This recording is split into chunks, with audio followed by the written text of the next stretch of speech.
శ్రీ గురుభ్యో నమః. శ్రీమద్భాగవతమునకు మాస్టారు ప్రసాదించిన వివరణను చెప్పుకుంటూ ఉన్నాము.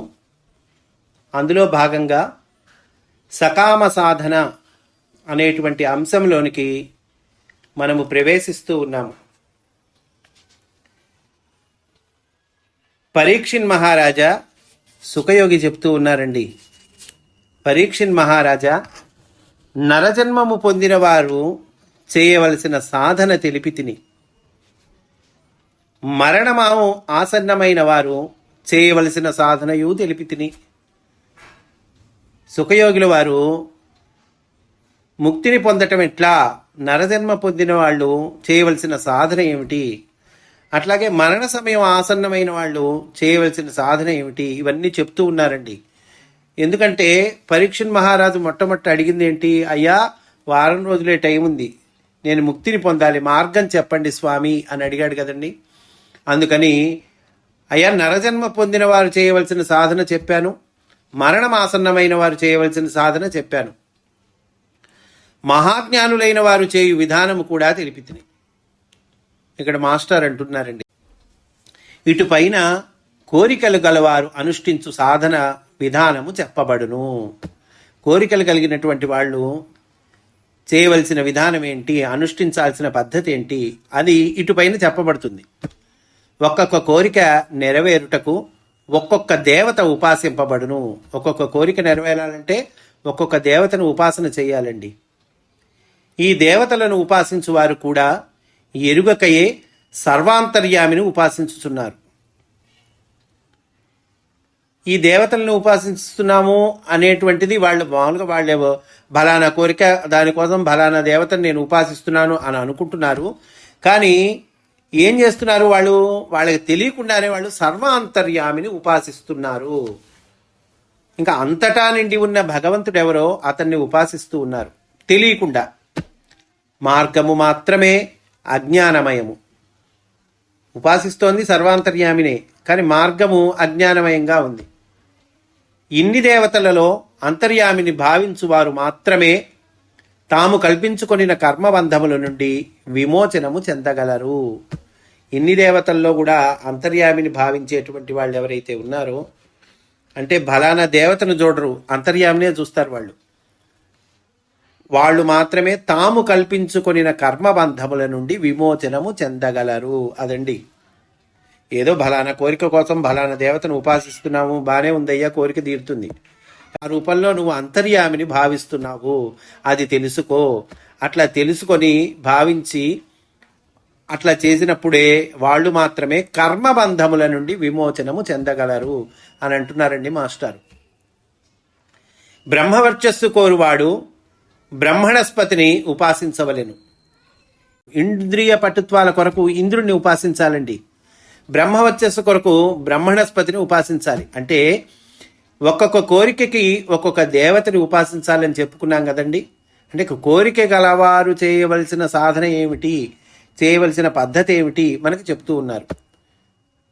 అట్లాగే సంతానం కోరినవాడు ప్రజాపతులను, భోజన సమృద్ధిని కోరినవాడు అదితిని, స్వర్గ సౌఖ్యములు కోరినవాడు ఆదిత్యులను, రాజ్యము లేక పదవి కోరినవాడు విశ్వే దేవతలను, దేశ ప్రజల అనుకూల్యమును కోరినవాడు సాధ్యులను, సంపదను కోరినవాడు దుర్గను, తేజస్సును అధికారము మున్నగునవి కోరినవాడు అగ్నిని. తేజస్సు అంటే అధికారం అండి. వస్తువును అంటే వస్తు సంపదలు ఉంటాయి కదండి, ఆ వస్తువును కోరినవాడు వసువులను. వస్తువును కోరినవాడు ఎవరండి? వసువుల్ని ఉపాసన చేయాలి.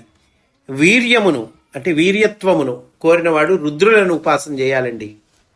దీర్ఘాయుస్సు కోరినవాడు అశ్విని దేవతలను, పుష్టిని కోరినవాడు భూదేవిని, ప్రతిష్ట కోరినవాడు భూమి ఆకాశ దేవతలను, సౌందర్యము కోరినవాడు గంధర్వులను, స్త్రీలు తన్ను కామించుట కోరినవాడు అప్సరస అయిన ఊర్వశిని, సర్వాధిపత్యము కోరినవాడు బ్రహ్మను, కీర్తి కోరినవాడు యజ్ఞమూర్తులను, ధనము కూడబెట్టదలిచినవాడు ప్రచేతసుని, విద్య కోరినవాడు పార్వతీపతిని, దాంపత్య ప్రీతి కోరినవాడు ఉమాదేవిని, ధర్మార్థ కామములను కోరినవాడు విష్ణువును, వంశము నిలుచుట కోరినవాడు పితృదేవతలను, రక్ష కోరినవాడు యక్షులను, బలము కోరినవాడు మరుద్గణములను, రాజత్వము కోరినవాడు మనువులనబడు దేవతలను, శత్రువుల మరణము కోరినవాడు కోణపాలకుడైన రాక్షసుడను వాడిని, భోగములు కోరినవాడు చంద్రుని ఉపాసించవలెను. ఇక్కడ మనకి భాగవతంలో ఇచ్చారండి ఏ కోరికకి ఎవరిని ఉపాసన చేయాలి. అదిగో అక్కడ మనకి లిస్ట్ ఇచ్చారండి. మొత్తం 28 రకాలు చెబుతూ ఉన్నారండి మనకి. ఇక్కడ మాస్టర్ అంటూ ఉన్నారు, ఇందు చెప్పబడిన దేవతలకు మంత్రతంత్రములతో కూడిన ఉపాసనా విధానములున్నవి. ఆ విధానములు ఆచరించుట వలన ఆయా దేవతలు అనుకూలురై సిద్ధులను కలిగింతురు. ఉపాసించడం అంటే దానికి మంత్రతంత్ర విధానం ఉన్నదండి. ఆ విధానం ప్రకారం చేయాలి. మనం ఉపాసించడం అంటే ఇంకేదో చేయటం కాదు. మనం అక్కడ దానికి ఒక పద్ధతి ఉంది. మంత్ర పద్ధతి, తంత్ర పద్ధతి ఉన్నాయి. కనుక దాని ప్రకారం ఆయా దేవతలను మనం ఉపాసించాలి. ఆయా దేవతలు అనుకూలురై అప్పుడు మనకి సిద్ధుల్ని కలిగిస్తారు.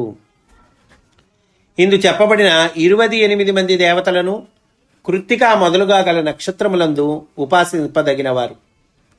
శతపథ బ్రాహ్మణము మున్నగు వేదముల క్రతు వివరణ కాండలందు కృత్తిక మొదలుగా 28 నక్షత్రములు చెప్పబడినవి. కృత్తిక మొదలుగా 28 నక్షత్రాలు చెప్పబడ్డాయండి. ఎక్కడ? శతపథ బ్రాహ్మణము మున్నగు వేదముల క్రతు వివరణ కాండలయందు చెప్పబడ్డాయి. వానికి ఈ నక్షత్రాలు చెప్పబడ్డాయి అన్నాం కదండి. వానికి అధిదేవతలైన అగ్ని మొదలగు 28 మంది దేవతలే కాలాంతరమున పేర్లు మారి ఈ విధముగా క్రతుతంత్రముల అందు అధిదేవతలైన వివిధ ఋషి సంప్రదాయములలో రూపొంది ఉండవచ్చును అంటున్నారు మాస్టర్. కనుక ఈ 28 మంది కాలాంతరమున అంటే 28 మంది అగ్ని మొదలగు 28 మంది దేవతలు వీళ్ళు కాలాంతరమున పేర్లు మారి ఈ విధంగా క్రతుతంత్రముల యందు అధిదేవతలయ్యారయ్యా, అలా అయ్యుండవచ్చు అని అంటూ ఉన్నారండి. కనుక ఇక్కడితో మనకి సకామ సాధన అంటే కోరికలతో ఆ కోరిక తీరగటం కోసమై మనం అనుష్ఠించాల్సిన సాధన విధానం ఏమిటి అది మనకి ఇచ్చారండి. ఇక్కడ నిష్కామ సాధన అనేటువంటి అంశములోకి మనము ప్రవేశిస్తూ ఉన్నాము. కోరిక కలవాడు గాని లేనివాడు గాని మోక్షము కోరినవాడు గాని ఎవడైనను తనలో నిండి ఉన్న పరమ పురుషుని భజించుట సూటి అయిన తత్వమార్గము. మనలో నిండి ఉన్నటువంటి కూడా కాదండి, మనలో నిండి ఉన్నటువంటి పరమ పురుషుని భజించుట, ఆయన స్మరణ చేయుట, అదండి సూటి అయిన తత్వ మార్గము అంటున్నారు. అంటే కోరికలు ఉన్నవాడికైనా లేనివాడికైనా అట్లు ఉపాసించువాడొక్కడే నిపుణుడు. అట్లా ఉపాసించువాడు ఆయన నిపుణుడట, స్కిల్ఫుల్, ఆయనే నిపుణుడు. మిగిలిన ఉపాసనలన్నీ మాస్టర్ చెప్తున్నారండి ఇక్కడ, మిగిలిన ఉపాసనలన్నీ అంత ప్రశస్తములు కావని దీనివలన తెలియచున్నది. కనుక ప్రశస్తమైనది ఏంటి? మోక్షము కోరినవాడు కానీ లేనివాడు కానీ ఎవరైనా కానీ తనలో నిండి ఉన్న పరమ పురుషుని భజించుట, అది ప్రశస్తమైందండి. ఇతర దేవతలను భజించువారు కూడా నన్నే అపమార్గమున భజించుచున్నారు అని గీతలో కృష్ణుడు చెప్పెను.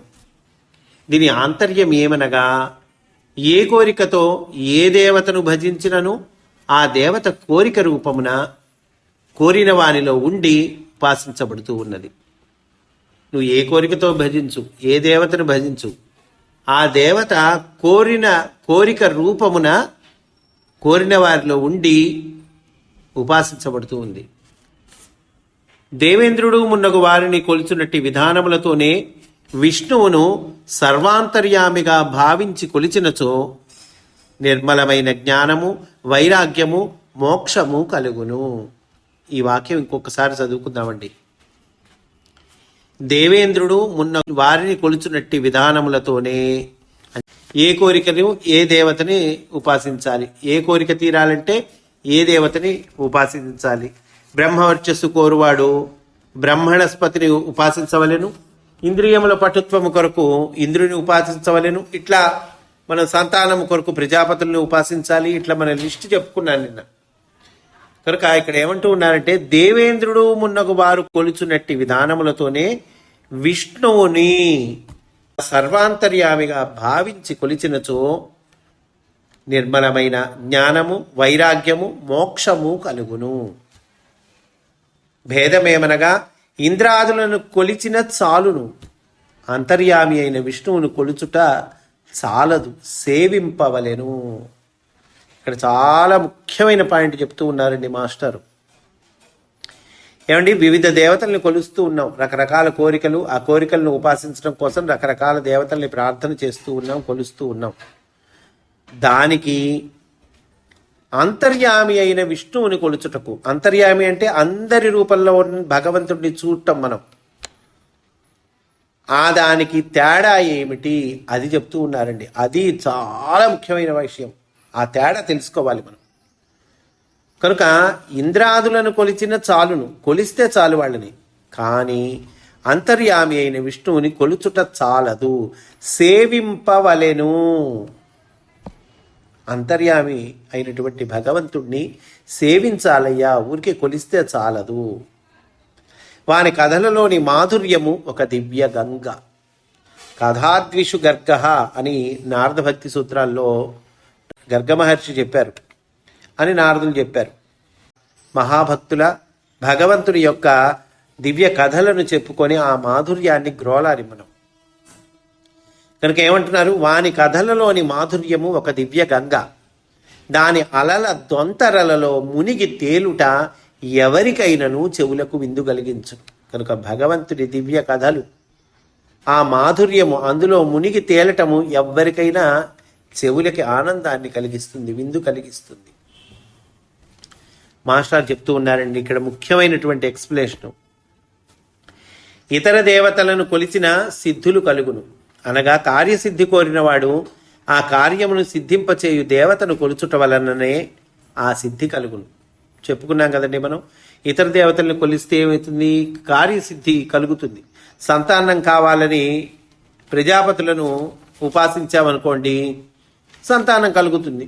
ఇంకో దానికోసం ఇంకో దేవతను ఉపాసించాం, అది కలుగుతుంది, బాగుంది. అందువల్ల ఏమంటున్నారు, ఇతర దేవతలను కొలిచిన సిద్ధులు కలుగును, అనగా కార్యసిద్ధి కోరినవాడు ఆ కార్యమును సిద్ధింపచేయు దేవతలను కొలుచుట వలననే ఆ సిద్ధి కలుగు.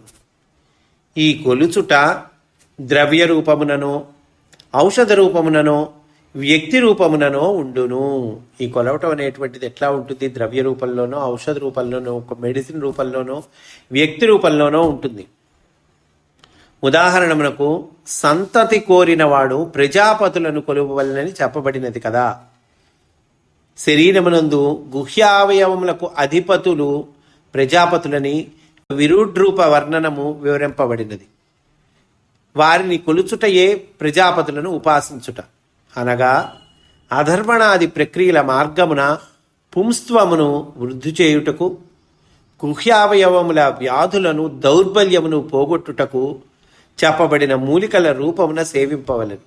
అట్లే వ్యవహారముల యందు జయము కోరువాడు న్యాయవాదినో న్యాయమూర్తినో కొలిచి ఉపాసించవలెను. అంతే కదండి, ఒక్కొక్క కార్యసిద్ధికి ఒక్కొక్క రకమైనటువంటి ప్రక్రియ మార్గము చెప్పబడింది.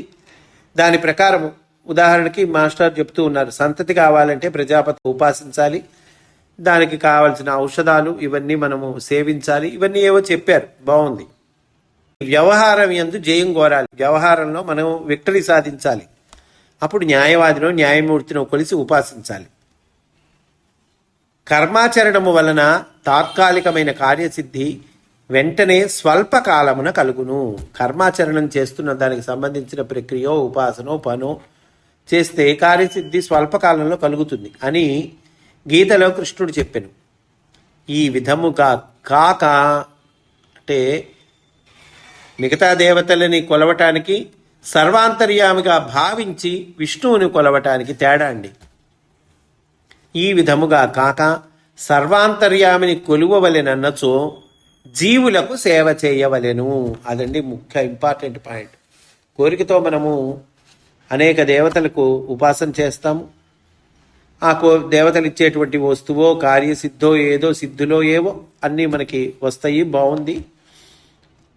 అలా కాకుండా సర్వాంతర్యామిని కొలవవలెనన్నచో జీవులకు సేవ చేయవలెను.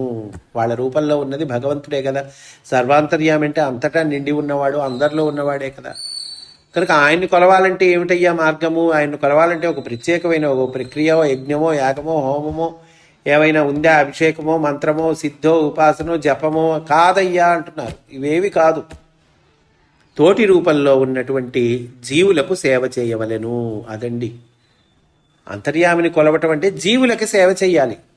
వాళ్ళ రూపంలో ఉన్న భగవంతుడు సంతోషిస్తాడు. ఇట్లకు జీవులకు సేవ చేయుటయే కొలుచుటగా ఏర్పరుచుకున్న వానికి అహంకారం మమకారాదులు తొలగి నిర్మల జ్ఞానము లభించును. కనుక ఇట్లా జీవులకి సేవ చేయటం వల్ల ఏమొస్తుందయ్యా? అట్లా సేవ చేయటం నేర్చుకున్న వాడికటండి అహంకార మమకారాదులు తొలగి నిర్మల జ్ఞానము లభించును. ఆ స్వచ్ఛమైన జ్ఞానము, ఆ అసలైన జ్ఞానం ఏంటో అది లభిస్తుందయ్యా. ఏమండి, మామూలు కొద్ది కొద్ది విషయాలు కొద్ది తెలుసుకుంటేనే మనకి బాగా ఏదో నాకేదో చాలా వచ్చు అనుకుంటున్నాం కదండి. మన అసలైన జ్ఞానం, నిర్మలమైన జ్ఞానము, మహోత్కృష్టమైనటువంటి జ్ఞానం అది లభిస్తుందటండి ఇతర జీవులను సేవిస్తే. ఎంత మంచి ఇదో చూడండి. మరి అంతర్యామిపై కలిగిన విశ్వాసము వలన వైరాగ్యము ఉదయించును, కోరికలు తొలగును, మోక్షము కలుగును. అదండి ఇక్కడ. మిగతా దేవతల్ని ఉపాసించి కోరికల కోసం ఉపాసిస్తే కార్యసిద్ధి కలుగుతుంది, సిద్ధులు వస్తాయి. కానీ అంతర్యామిపై కలిగిన విశ్వాసము వలన వైరాగ్యం ఉదయిస్తుంది, నిర్మల జ్ఞానము కలుగుతుంది, కోరికలు తొలగిపోతాయి, మోక్షము కలుగును. పరీక్షిత్తు మహారాజు అడిగాడు కదండి, అయ్యా మోక్షం పొందేటువంటి మార్గం ఏదో చెప్పవయ్యా, వారం రోజులే టైం ఉందని అడిగాడు కదండి పరీక్షిత్తు మహారాజు. అందువల్ల సుఖయోగి వివరిస్తూ ఉన్నారండి, అనేక విషయాలు చెప్తూ ఉన్నారు సుఖయోగి. సత్యోముక్తి అంటే ఏంటి, సృష్టి క్రమం ఏంటి, భక్తి ముక్తి అంటే ఏమిటి, సకామ సాధన అంటే ఏమిటి, నిష్కామ సాధన అంటే ఏమిటి, యోగాభ్యాసం చేయవలసిన క్రమం ఏమిటి, ఏమండి ఎన్ని విషయాలు చెప్తున్నారు చూడండి. దేహం విడిచివాడు చేయవలసిన సాధనం ఏమిటి, ఇన్ని విషయాలు చెప్తూ ఉన్నారండి సుఖయోగి. కనుక ఇంతటితో ఈ నిష్కామ సాధన అనేటువంటి అంశం మనం పూర్తి చేసుకున్నాము. రేపటి రోజున మనము సంసారము తరింపక తప్పదు అనేటువంటి అంశంలోకి ప్రవేశిస్తాము అని సవినయంగా మనవి చేసుకుంటూ స్వస్తి. వాసుదేవ.